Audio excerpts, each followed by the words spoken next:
ముచ్చటగా మూడోసారి ప్రధానమంత్రిగా ప్రమాణ స్వీకారం చేసిన మోడీ సోమవారం పార్లమెంటో సౌత్ బ్లాక్ లోని పీఎంఓలో ప్రధానిగా బాధ్యతలు స్వీకరించారు. ఎన్డీఏ సంకీర్ణ సర్కారు కొలువు తీరింది.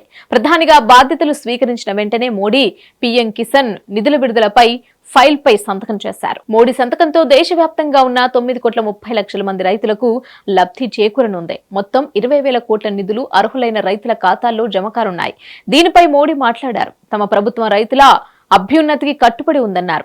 రైతులు వ్యవసాయ రంగాలను అభివృద్ధి చేస్తామని, భవిష్యత్తులో దీనికోసం మరిన్ని చర్యలు తీసుకుంటామని చెప్పారు. రైతు సంక్షేమానికే ప్రాధాన్యతనిస్తామన్న ప్రధాని అందులో భాగంగానే తొలి సంతకం రైతు సంక్షేమ ఫైల్ పై చేసినట్లు పేర్కొన్నారు. అదలా ఉండగా మోడీ క్యాబినెట్ లో మంత్రులుగా ప్రమాణ స్వీకారం చేసిన వారిలో తెలుగు రాష్ట్రాల నుంచి 5గురు ఉన్నారు.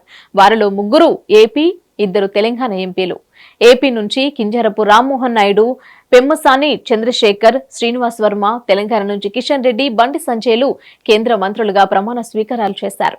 వీరికి అధిష్టానం ఇంకా శాఖలు కేటాయించవలసి ఉంది. అభివృద్ధి కోసం ఎదురు చూస్తున్న ఆంధ్రప్రదేశ్ ప్రజలు 3 మంత్రులు ఏ శాఖలు కేటాయించనుందో అని ఉత్కంఠగా ఎదురు చూస్తున్నారు.